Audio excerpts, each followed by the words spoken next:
ಗ್ರಾಮದ ಗೌಡರ ವೈಯಕ್ತಿಕ ವಿಚಾರಕ್ಕೆ ದೇವಾಲಯಕ್ಕೆ ಬೀಗವನ್ನ ಜಡಿಯಲಾಗಿದೆ. ಈ ಒಂದು ವಿಚಾರ ಇದೀಗ ಕೊರಟಗೆರೆ ಪೊಲೀಸ್ ಠಾಣಾ ಮೆಟ್ಟಿಲೇರಿದೆ. ಈ ಒಂದು ಪ್ರಕರಣ ಇನ್ನು ಪ್ರತಿ ವರ್ಷ ಮಾಡುವಂತಹ ಗ್ರಾಮದೇವರ ಜಾತ್ರೆ ನಿಲ್ಲಬಾರದು ಅಂತ ಗ್ರಾಮಸ್ಥರು ಇದೀಗ ಆಗ್ರಹ ವ್ಯಕ್ತಪಡಿಸ್ತಾ ಇದ್ದಾರೆ. ಜಾತ್ರೆ ಮಾಡದೆ ನಿಲ್ಲಿಸಿರುವುದರಿಂದ ಗ್ರಾಮದಲ್ಲಿ ಸುಮಾರು 20 ಸಾವುಗಳು ಸಂಭವಿಸಿವೆ. ಹೀಗಾಗಿ ಶ್ರೀ ಆಂಜನೇಯ ದೇವರ ಜಾತ್ರೆಯಾಗಲೇಬೇಕು ಅಂತ ಈಗಾಗಲೇ ಗ್ರಾಮಸ್ಥರು ಪಟ್ಟು ಹಿಡಿದು ಕುಳಿತಿದ್ದಾರೆ. ಕೊರಟಗೆರೆ ತಾಲೂಕಿನ ಕುರಂಕೋಟೆ ಗ್ರಾಮ ಪಂಚಾಯಿತಿ ವ್ಯಾಪ್ತಿಯ ಕುರುಬ್ರಳ್ಳಿ ಗ್ರಾಮದಲ್ಲಿ ಈ ಘಟನೆ ನಡೆತಾ ಇರುವಂತದ್ದು. ಗ್ರಾಮದ ನೂರಾರು ಮಹಿಳೆಯರಿಂದ ತಹಶೀಲ್ದಾರ್ ಕಚೇರಿ ಮುಂದೆ ಧರಣಿ ಮಾಡಿರುವಂತಹ ಘಟನೆ ಕೂಡ ಜರುಗಿದೆ. ಚುನಾವಣೆಯ ಫಲಿತಾಂಶ ಹತ್ತಿರವಿರುವಂತಹ ಕಾರಣ ಪೊಲೀಸ್ ಹಾಗೂ ಕಂದಾಯ ಇಲಾಖೆ ಅಧಿಕಾರಿಗಳಿಗೆ ಕೆಲಸದ ಒತ್ತಡವಿರುತ್ತೆ. ಆದ ಕಾರಣ ಚುನಾವಣೆ ಫಲಿತಾಂಶ ಮುಗಿದ ನಂತರ ಜಾತ್ರೆ ಮಾಡಿಕೊಳ್ಳುವಂತೆ ಒಂದು ಕಡೆ ತಹಶೀಲ್ದಾರ್ ಕೂಡ ಗ್ರಾಮಸ್ಥರಿಗೆ ಮನವರಿಕೆ ಮಾಡುವಂತಹ ಪ್ರಯತ್ನ ಪಡುತ್ತಿದ್ದಾರೆ. ಸದ್ಯಕ್ಕೆ ಪೊಲೀಸ್ ಠಾಣೆಯಲ್ಲಿರುವಂತಹ ಕೇಸ್ ವಾಪಸ್ ತೆಗೆದುಕೊಂಡು ಜಾತ್ರೆಯನ್ನ ಮಾಡಿಕೊಳ್ಳಿ, ಆಗ ಯಾವುದೇ ಸಮಸ್ಯೆ ಆಗುವುದಿಲ್ಲ ಅಂತ ಗ್ರಾಮಸ್ಥರಿಗೆ ತಹಶೀಲ್ದಾರ್ ಮಂಜುನಾಥ್ ಮನವಿ ಮಾಡಿಕೊಂಡಂತಹ ಪ್ರಸಂಗವೂ ಜರುಗಿದೆ. ಸತೀಶ್ ಎಸ್, ಮಾತೃ ಟಿವಿ, ಕೊರಟಗೆರೆ.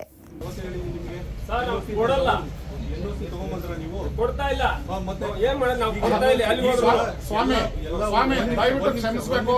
ತಾವು ಕೊರಟಗೆರೆಗೆ ದಣಿ, ನೀವು ಅವ್ರನ್ನ ನೀವು ಇದು ಮಾಡ್ಬೋದು. ನಮ್ಮಂತ ಅಮಾಯಕರನ್ನ ಯಾರು ಕೇಳಲ್ಲ ಸ್ವಾಮಿ. ನೀವು ದಣಿ, ನಿಮಗೆ ಪ್ರಜಾಪ್ರಭುತ್ವ ಕಗ್ಗೊಲೆ ಆಗ್ತಾ ಇದೆ. ಪ್ರಜಾಪ್ರಭುತ್ವ ಕಗ್ಗೊಲೆ ಆಗ್ತಾ ಇದೆ. ಹೇಳಿ ಆಮೇಲೆ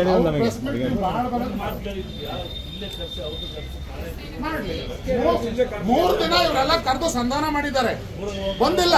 ಈಗ ನಿಮ್ ಸಮಸ್ಯೆ ಸಾಹೇಬ್ರ ಗಮನಕ್ಕೆ ತನ್ನಿ, ಆಮೇಲೆ ಇದ್ ಮಾಡಿ.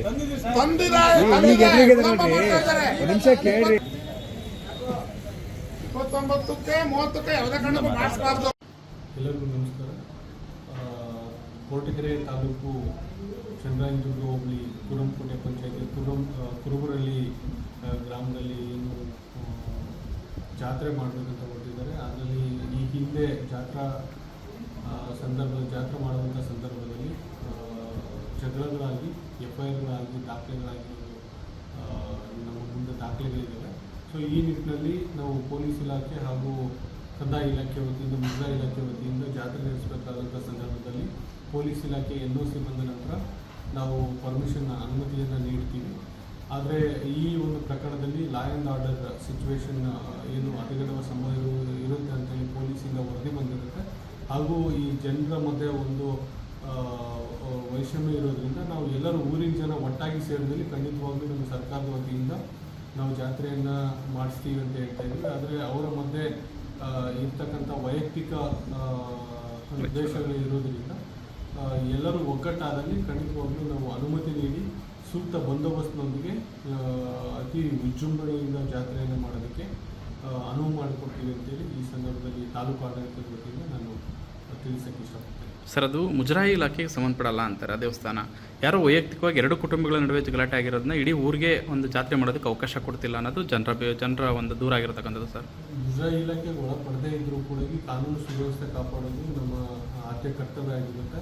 ಸೊ ಈ ಹಿಂದೆಯೇ ಜಾತ್ರಾ ಸಮಯದಲ್ಲಿ ಆಗಿರ್ತಕ್ಕಂಥ ಗಲಾಟೆ ಒಬ್ಬರಿಂದ ಆಗಿರ್ಬೋದು ಅಥವಾ ಗುಂಪಿನಿಂದ ಆಗಿರ್ಬೋದು, ಗಲಾಟೆ ಅದು ಮತ್ತೆ ಗ್ರಾಮಸ್ಥರ ಮಧ್ಯೆ ವೈಷಮ್ಯ ತರುವ ಸಂಭವ ಇರುವುದರಿಂದ ನಾವು ಸೂಕ್ತ ಬಂದೋಬಸ್ತ್ ಹಾಗೂ ಅಲ್ಲಿನ ಚಲನವಲನಗಳನ್ನು ನಾವು ನಿಗಾ ವಹಿಸಿ ಮಾಡಬೇಕಾಗಿರುವುದರಿಂದ ಈಗ ಪ್ರಸ್ತುತ ಲೋಕಸಭಾ ಚುನಾವಣೆ ಹಾಗೂ ವಿಧಾನ ಪರಿಷತ್ ಚುನಾವಣೆ ಒಂದು ಚಟುವಟಿಕೆಗಳು ನಡೆಯುತ್ತಿರುವುದರಿಂದ ಪೊಲೀಸ್ ಇಲಾಖೆ ಆಗಿರ್ಬೋದು ಹಾಗೂ ಕಂದಾಯ ಇಲಾಖೆ ಆಗಿರ್ಬೋದು ಕೆಲಸದ ಒತ್ತಡದಲ್ಲಿ ನಾವು ಇದ್ದೀವಿ.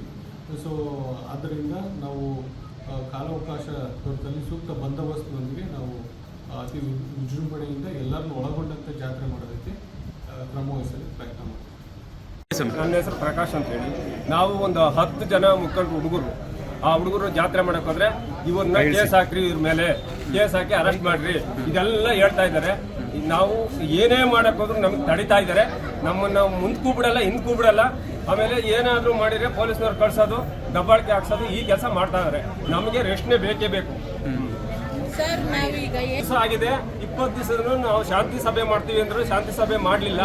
ಮತ್ತೆ 2 ಸಾರಿ ಬಂದ್ವಿ. 2 ಸಾರಿ ಬಂದ್ರು ಒಂದೇನೋ ಒಂದು ಹೇಳಿ ನಮಗೆ ಕಳಿಸ್ಬಿಟ್ರು. ಕಳಿಸಿದ್ದಾದ್ಮೇಲೆ ತಿರುಗಿ ಮತ್ತೇನೋ ಬಂದಾದ್ಮೇಲೆ ಅದನ್ನೇ ಹೇಳಿರು, ನೀವು NOC ತಂಬರ್ರಿ, ಅದನ್ನ ತಂಬರಿ, ಇದನ್ನ ತಂಬರಿ ಅಂತ ಹೇಳ್ಬಿಟ್ಟು ನಮಗೆ ಹೇಳಿ ಕಳಿಸಿರು. ತಿರುಗಿ ಮತ್ತೆ ಶಾಂತಿ ಸಭೆ ನಮ್ಮ ಊರಿಗೆ ಬರಲೇ ಇಲ್ಲ.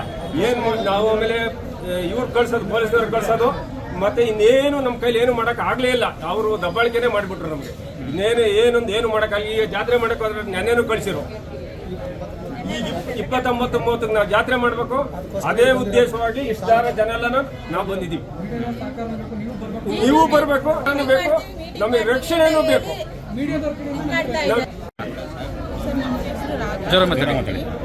ರಾಗ ಕುರುಬ್ರಳ್ಳಿ. ನಾವು ಈ ಊರಲ್ಲಿ ಸಂಧಾನ ಅಂತ ಎಲ್ಲ ಮಾಡ್ರಿ ಅಂತ ಎಲ್ಲ ಕೇಳಿ ಏನೂ ನಡೀಲಿಲ್ಲ. ಲಾಸ್ಟಿಗೆ ಹೆಣ್ಮಕ್ಳು ಎಲ್ಲ ಸೇರಿ ಜಾತ್ರೆ ಮಹೋತ್ಸವ ಮಾಡಬೇಕು ಅಂತ ಹೊರಟಿದ್ದೀವಿ. ಕೊನೆ ಪಕ್ಷ ನಮಗೆ ಪ್ರೊಟೆಕ್ಷನ್ ಬೇಕು.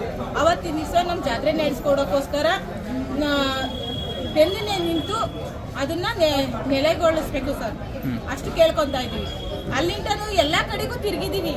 ಪೊಲೀಸ್ ಸ್ಟೇಷನ್ ಆಯಿತು, ಆಫೀಸ್ ಆಯಿತು, ತಹಸೀಲ್ದಾರ್ ಆಫೀಸ್ ಆಯಿತು. ಇವರು ಇವತ್ತು ಬರ್ತೀವಿ ನಾಳೆ ಬರ್ತೀವಿ ಅಂತ ಹೇಳ್ಕೊಂಡೇ ಬಂದಿದ್ದಾರೆ. ಬಂದು ಇನ್ನು ಈಗಲೇ ಹೇಳ್ತಾ ಇದ್ದಾರೆ 30ನೇ ತಾರೀಕಿನೊಳಗಡೆ ಬಂದು ನಾವು ಮೀಟಿಂಗ್ ಮಾಡ್ತೀವಿ ಅಂತ. ನಾವು ಹೇಳ್ತಾ ಇದ್ದೀವಿ ಸರ್, ಹೆಣ್ಮಕ್ಳೇ ಸೇರಿ ಅವ್ರು ಮೀಟಿಂಗ್ ಮಾಡ್ಲಿ ಬಿಡ್ಲಿ, ನಾವು ಹೆಣ್ಮಕ್ಳು ಸೇರಿ ಜಾತ್ರೆ ಮಹೋತ್ಸವ ಮಾಡಕ್ ಹೊರಟಿದ್ದೀವಿ. ಮಾಡ್ತೀವಿ ಸರ್. ಅದು ಏನ್ ಮಾಡ್ತಾರೆ ಗೊತ್ತಿಲ್ಲ ಸರ್, ನಮಗೆ ಪ್ರೊಟೆಕ್ಷನ್ ಬೇಕು. 30ಕ್ಕೆ ನಾವು ಮಾಡ್ತೀವಿ ಹೆಣ್ಮಕ್ಳುಗಳು ಸೇರಿ. ಅದಕ್ಕೆ ಏನೇ ಜವಾಬ್ದಾರಿ ಆದ್ರೆ ಈ ಆಫೀಸ್ ಹತ್ರ ಬಂದು ಮಾತಾಡಿದೀವಿ, ಇವರೇ ಜವಾಬ್ದಾರಿ. ಅಲ್ಲ, ಈಗ ತಹಶೀಲ್ದಾರ್ ಹೇಳ್ತಾ ಇದಾರಲ್ಲ, ಒಂದ್ ನಿಮಿಷ, ನೀತಿ ಸಂಹಿತೆ ಹೆಂಗಸರು ಎಲ್ಲಾ ಸೇರಿ ಒಟ್ಕೂಡ್ಕೊಂಡು ಮಾಡ್ತೀವಿ. ನಮಗೆ ಜಾತ್ರೆ ಆಗ್ಬೇಕು. ಇವ್ರೇನಾದ್ರೂ ಬಂದಿಲ್ಲ ಅಂದ್ರೆ ನಾವ್ ಹೆಣ್ಮಕ್ಳೇ ಸೇರಿ ಮಾಡ್ತೀವಿ. ನಾವು ಕುರುಬ್ರಳ್ಳಿಯಿಂದ ಬಂದಿದ್ದೀವಿ. ನನ್ನ ಹೆಸರು ಸುಧಾ ಅಂತ. ನಮಗೆ ಊರು ಜಾತ್ರೆ ನಡೆಸ್ಕೊಡೋಕ್ಕೋಸ್ಕರ ಬಂದಿದ್ದೀವಿ. ಇಲ್ಲಿ ಒಂದು 4-5 ಮನೆಯವರು ನಮ್ಮನ್ನ ತಡೀತಾ ಇದ್ದಾರೆ. ಅವ್ರ ಮೇಲೆ ಒಂದು ಕಂಪ್ಲೇಂಟು ಇದೆ ಅಂತ ನಮಗೆ ಜಾತ್ರೆ ಮಾಡಕ್ಕೆ ಬಿಡ್ತಾ ಇಲ್ಲ. ಅವ್ರ ಕಂಪ್ಲೇಂಟ್ ಅವ್ರು ಏನು ಬೇಕಾದ್ರೂ ಮಾಡ್ಕೊಳ್ಳಿ, ನಮಗೆ ಜಾತ್ರೆ ಆಗ್ಬೇಕಷ್ಟೇ. ಏನು ವಿಷಯಕ್ಕೆ ಕಂಪ್ಲೇಂಟ್ ಆಗಿತ್ತಮ್ಮ? ಅವ್ರಿಗೂ ವಿಷಯಕ್ಕೆ ಕಂಪ್ಲೇಂಟ್ ಆಗಿದೆ. ಹೇಳ್ತಾರೆ ನೋಡ್ರಿ, ನೀವು ಮಾತಾಡ್ರಿ. ಹೇಳಿ. ಈಗ ನಮ್ಮ ಹೆಂಗಸರುಗಳು ಎಲ್ಲರೂ ಬಂದಿರೋದು ನಮಗೆ ಜಾತ್ರೆ ಆಗಬೇಕು.